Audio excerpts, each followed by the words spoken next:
The sun is setting on Easter Eve, 1421. Across the marshlands of Anjou, the ground trembles under the hooves of 1,500 war horses. Riding into the twilight is the White Company, the elite vanguard of the English army. They are men of iron, encased in plate armor, undefeated and feared across Christendom. At their head rides Thomas, Duke of Clarence, a royal prince with a golden coronet gleaming on his helmet. He believes he is riding to a massacre, a quick punishment of a scattered enemy. He is wrong. He is riding into a kill zone. To understand the catastrophe about to unfold, we must look 6 years into the past. In 1415, at Agincourt, Clarence's brother, King Henry V, achieved the impossible.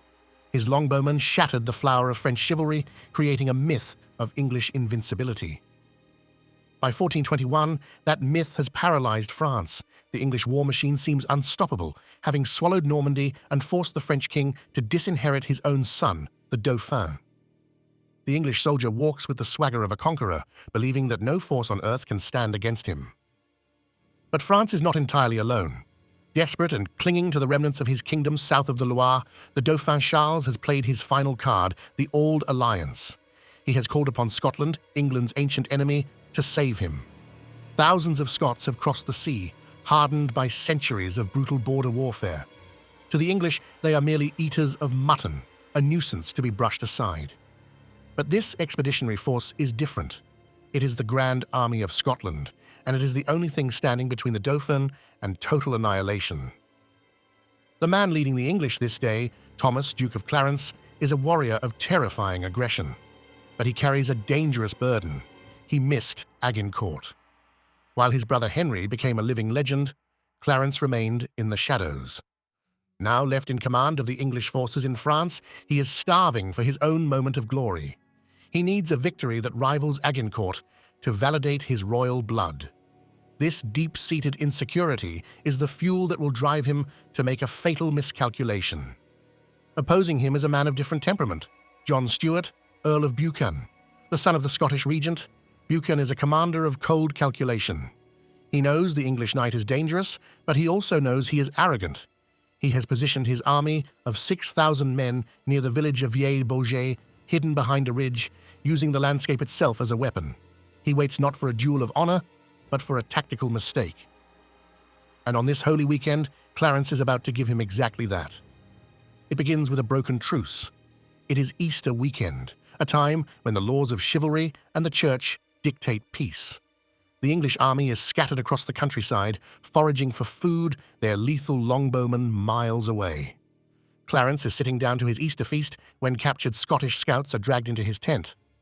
Under interrogation, they reveal that the Franco-Scottish army is close, just a few miles away, and they are resting. The temptation is overwhelming. A council of war is called immediately. The Duke's veteran captains, men like the Earl of Huntingdon and Sir Gilbert Umfraville, look at the setting sun and the empty racks where the longbows should be. They plead for caution.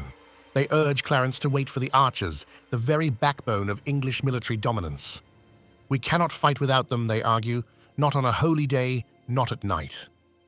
But the Duke's eyes are fixed on the map and the glory it promises. Clarence explodes in anger. He accuses his cautious advisers of fear, perhaps even questioning their loyalty. He sees only a disorganized enemy ripe for the slaughter. In a moment of hubris that will echo through history, he makes the decision that seals his fate.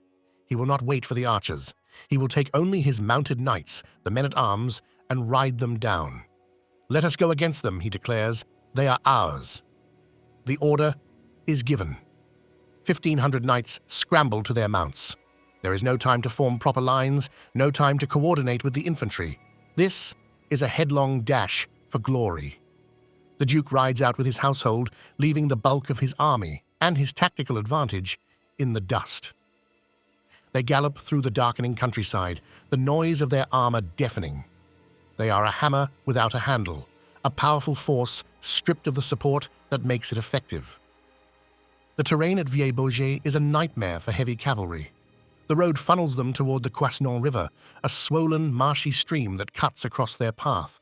The only way across is a single, narrow stone bridge, known in local legend as the Pont des Fées, the Bridge of the Fairies. It is a classic choke point. As the English vanguard thunders toward it, they lose their greatest asset, the ability to maneuver. They are riding straight into the neck of a bottle.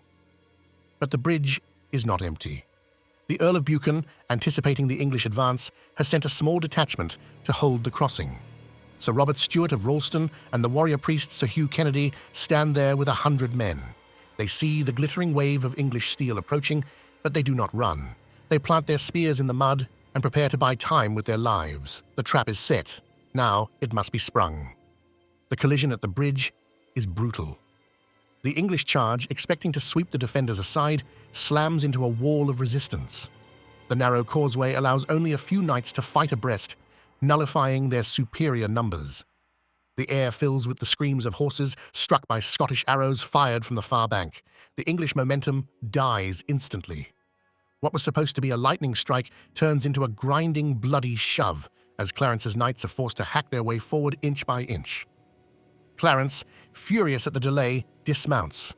He leads his men on foot, slogging through the mud and blood to clear the bridge. It takes time, precious minutes that the Scots use to organize their main force on the ridge above. Finally, the defenders pull back, melting into the twilight. The English pour across the river, exhausted and disorganized, their armor caked in filth. They remount their horses, believing the hard work is done. They think the enemy is fleeing. The English knights push up the slope toward the village, their breath rasping in their helmets. They expect to find the backs of retreating Scots. Instead, as they crest the rise, their blood runs cold. Lined up along the ridge, silhouetted against the dying light, is the main body of the Franco-Scottish army, 5,000 fresh men-at-arms, silent and waiting. The banner of the Earl of Buchan snaps in the wind. The hunters have become the hunted. The moment the English are fully exposed, the Scottish line moves. This is Agincourt in reverse. Instead of French knights charging uphill into English arrows, it is the Scots charging downhill into a tired, archerless English force. The ground shakes as thousands of infantrymen pick up speed. The momentum is entirely with them. They crash into the English vanguard with the force of an avalanche, the impact buckling the disorganized English line instantly. The battle descends into a chaotic melee. Without their archers to thin the enemy ranks, the English knights are swarmed. This is not a joust, it is a slaughter. The Scots are armed with maces and lead-weighted axes, weapons designed specifically to crush plate armor. The English, trapped against the river they just fought to cross, have nowhere to go. The air is thick with the sounds of crushing metal and the roar of the Scottish war cry. "A Douglas! A Douglas!" In the center of the storm fights the Duke of Clarence. His golden coronet, meant to signify his majesty, now acts as a beacon for every Scottish knight seeking immortality. He is cut off from his bodyguards, fighting like a man possessed, but he is overwhelmed. The Scots know exactly who he is. They close in, ignoring the lesser knights to get to the royal prize. The brother of the king is alone, surrounded by a forest of hostile steel. Sir John Carmichael, a Scottish knight, sees his opening. He charges, his lance shattering against the Duke's armor with a thunderous crack. The force lifts Clarence from his saddle and hurls him into the mud. Dazed and vulnerable, the Duke tries to rise, but Sir John Swinton strikes him across the face, wounding him through his visor. The Invincible Prince is now just a broken man in the dirt, struggling for his final breath. The final blow comes from Sir Alexander Buchanan. He swings a heavy mace, bringing it down on the Duke's helmet, crushing the skull and ending the life of the heir to the English throne. Buchanan rips the jeweled coronet from the corpse and hoists it high on his lance. The sight of their commander's crown dangling in the air breaks the English spirit. Panic spreads like wildfire. The invincible White Company turns and flees, only to be cut down in the marshes. The disaster at Baugé shocked Europe. Pope Martin V, hearing the news, declared, "Verily, the Scots are an antidote to the English." The myth of English invincibility was shattered, not by the French, but by their ancient allies. The Battle of Baugé proved that the English could be beaten, saving the French monarchy from collapse. If you enjoyed this story of the battle that changed the course of the 100 Years' War, please like and subscribe for more deep dives into history's turning points.